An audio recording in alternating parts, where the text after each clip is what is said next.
Hello, everybody, once again, and welcome to another edition of the Tefillah Awareness Share.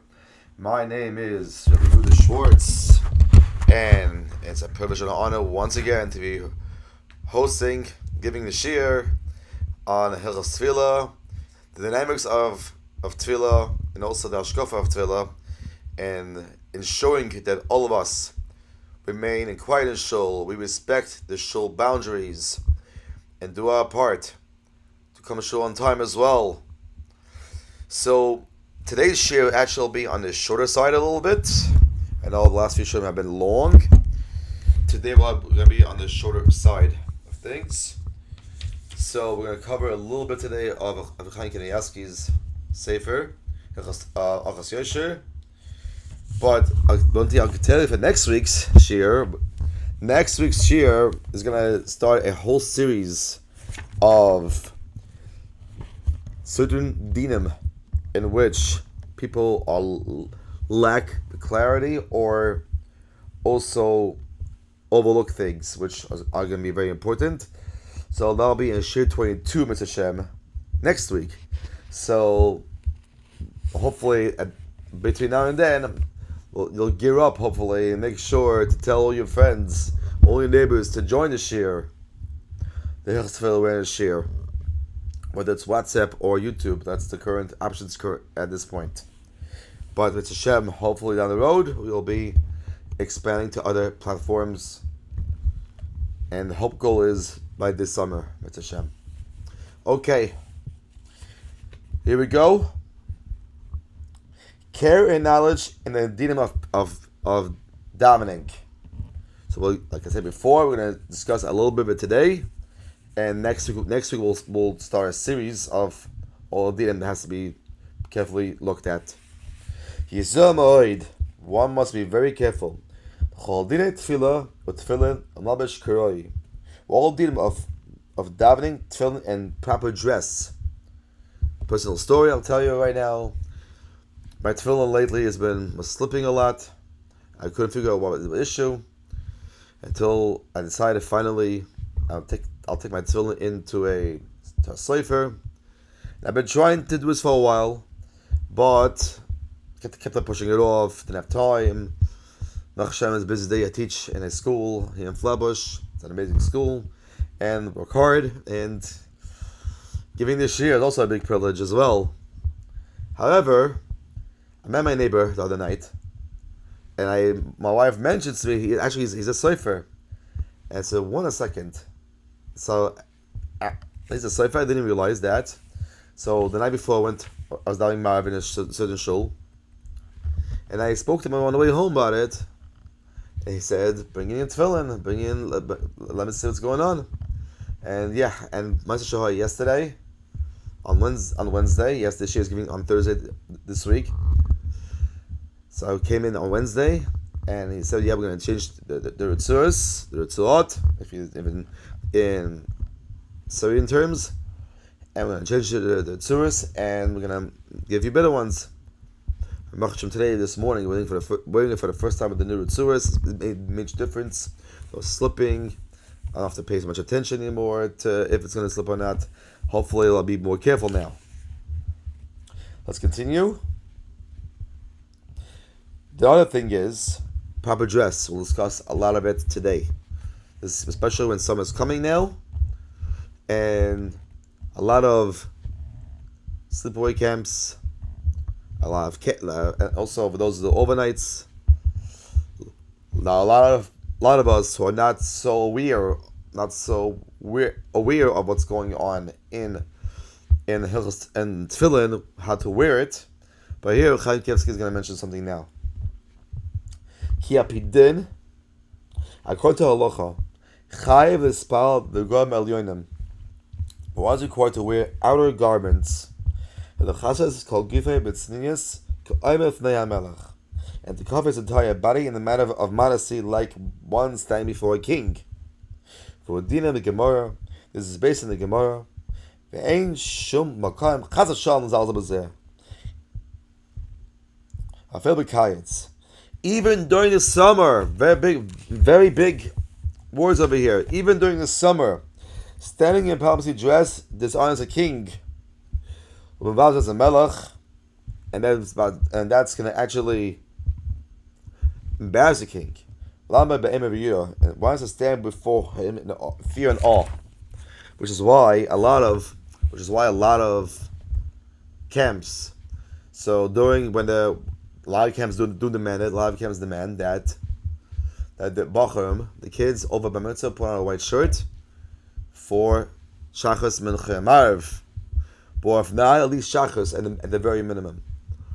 But the bottom line is, a person can also wear a polo shirt. He can wear something that's normal, not a t-shirt. That's definitely not appropriate.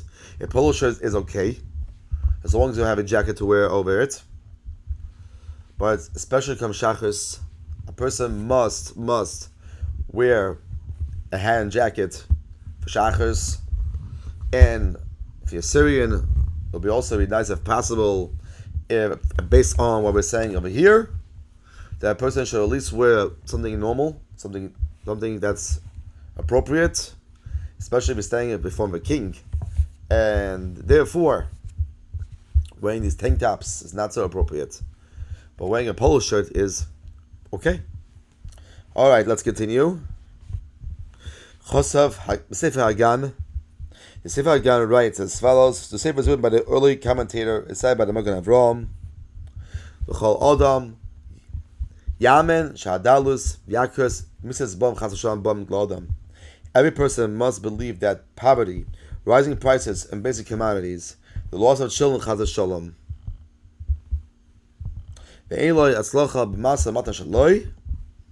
and lack of success in business, to all and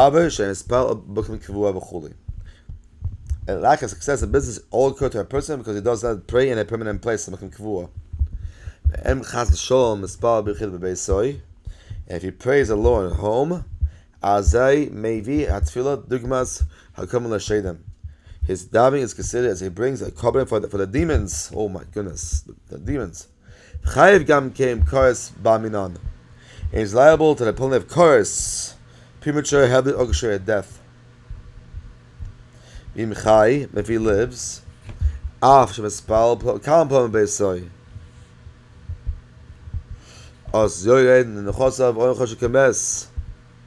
if he lives, the curse will come in different form. For example, he'll have financial setback, as then pauper is considered as dead, or the children will perish. The gan gain choshev kemes, and a childless person is also considered as if dead. One who fears and trembles at the words of Hashem, and he wishes to avoid poverty or loss of his children, the kolchkin and his own death, meaning an early death, one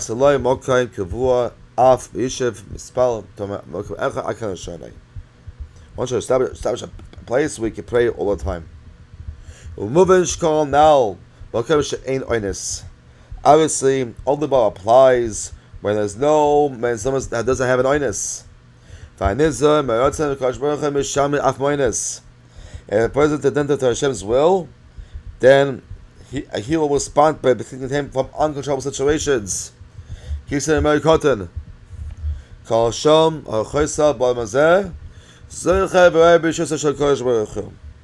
who assesses his path in this world will merit to see Hashem's salvation. Shneimah says in Tehillim, Som derech Ar'enu b'yesh Elokim. El Shom, the salvation of Hashem. Klal Shadavar. So in summary, I'm going to wrap up a little this section now. Klal Shadavar. Chiv Gomer Lias Baki B'Shulchan Aruch B'Chachas Tefillah. It's a requirement that every single person to be fully knowledgeable in the laws of davening. Ki Abba L'Shamash Esamelech. For someone attends to the king with a clear understanding of the protocol. The king will not only expel him.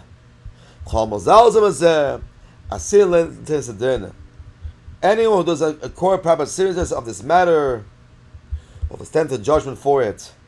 The Sofik Shalimut Dinim Elu is unquestionable that the study of these laws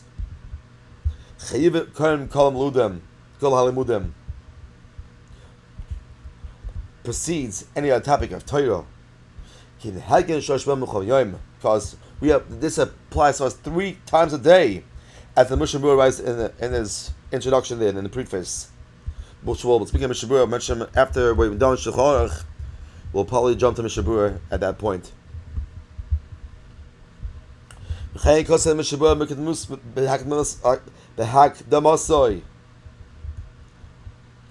his Mishabur writes, and also writes in his Akdama. This study must be in conjunction with the commitment to follow it, to follow Dinim. For studies while applying to fulfill what he learns.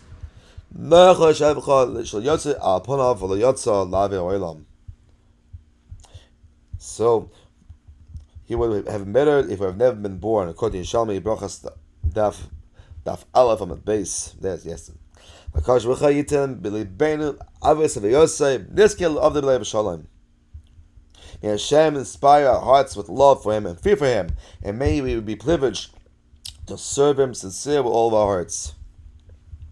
For it says, "Shiur lo te'alas mezeh." How much to benefit from this sefer? Shuir many times. You can come and publish it many times. Vayikar lasem levikayim. It's essential that one pays attention to fulfilling these words. It's written in Ben Yehudah, Em Adam lo yoire nafshoi. That a person will not awaken his soul. Mash hamisorim. Of what purpose were all these rebukes? Evrachas, Dav Zayin Amal says, Toiva Mardus Achas Vasich Liba Shalom Yisrael Malkios. Better is one single impulse of self-discipline. The person of the whole 100 lasters. All these writings are quotes in the Chum and the Halakha Torah. One of the studies is intention to fulfill. Will provide him with means to learn to teach, to guard, and to fulfill the Torah. And next thing, Mr. Shem will discuss the selecting dinim, the certain dinim of davening. We'll go through a few each week, Mr. Shem, until we finish. Now, we're going to say a little story of the Maggid on Tefillah by Pesach Bro. Okay. Meanwhile, remember to tell your friends about this shiur, important shiur to listen to. This week's story is Eilu Devarim. We say it every day. Eilu Devarim Shem Shiur HaPei VaPikum HaRein, and so on. So what is it about? What's the story? A therapeutic interlude. Chaim Kreisworth, the chief rabbi of Belgium, who many said had a photographic memory, told Rav Kronschlitter this incident by himself. In his lifetime, whenever I repeated it, I did not mention his name, and then I wanted to bring it upon him in horror. Decades ago, Chaim was gravely ill. He was taken to a hospital where he underwent a dangerous procedure. The family waited anxiously for the surgeon's diagnosis, and when it came back, they were devastated.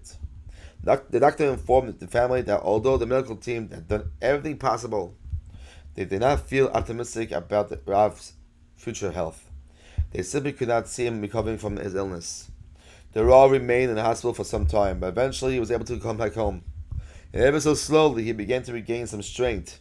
And when he was up to it, he went to Eretz Yisrael to visit the Stadel Gaon, Yaakov Yisrael Kanievsky, who lived from 1899 to 1985 in Bnei Brak.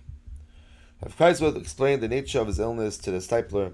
Mentioning the doctor's gloomy forecast, he pleaded with the stipler to give him advice on how to merit Nachal Shemayim, permissive from Shemayim. Although the stipler was very hard of hearing, he understood everything Rav Kreisworth said. And after a few moments, he thought. The Gaon spoke. There's a bit of advice I can give you. Become involved in the mitzvah of Achnasas Kala, providing for the bride. The stipler went on to explain. A question is asked about a passage in the Talmud in Shabbos, Dav Kov Chav Zayin and Aleph. The passage lists numerous mitzvahs for which a person receives reward for both in this world and the world to come. Kibbutz Aveim, honoring the father and mother. Chas Orchem, hospitality to guests. Bikeh Cholam, visiting the sick. Hilchos Skala, providing for a bride. Laves Mess, escorting the dead. Why access Taipla is the precept of providing for a bride placed between that of visiting the sick and escorting the dead? It seems to be out of sequence. The Sefer answers his own question. It is placed there because if someone wishes that there will be an interruption between the status of being sick and visited by others and being buried, he should involve himself in the mitzvah of Chnesses Kala. And then he got added, especially with helping provide for an orphan bride. And Christ's word told me that he was taken aback, for he had recited this passage thousands of times in the daily morning Shachris recitation of El Devarim, but he never understood it in that way. He followed Stipler's advice and raised considerable amounts of money for poverty-stricken brides. Eventually, he recovered completely from his illness. Christ would live for almost 20 more years after the doctor's dismal diagnosis, and he relished repeating this episode so that others could learn from him as well. May Hashem, in His compassion, bring cure and healing for all those who suffer from illness and ailment. Please daven for a boy in my school, the Foreman Shalamis, or Shalamit, who's unfortunately very sick, and should get very well, and wherever the diagnosis is, should turn around for the better, and should get healed. And it's chus that we are whole if we watch the mitzvahs of davening like a mensch, if we do what needs to be done, we don't talk in shul, we come on time to minyan, we don't run out of the middle of davening, and we understand what we're saying, to complete with Shuir and Panos and Alik the Zachem. Have a wonderful day.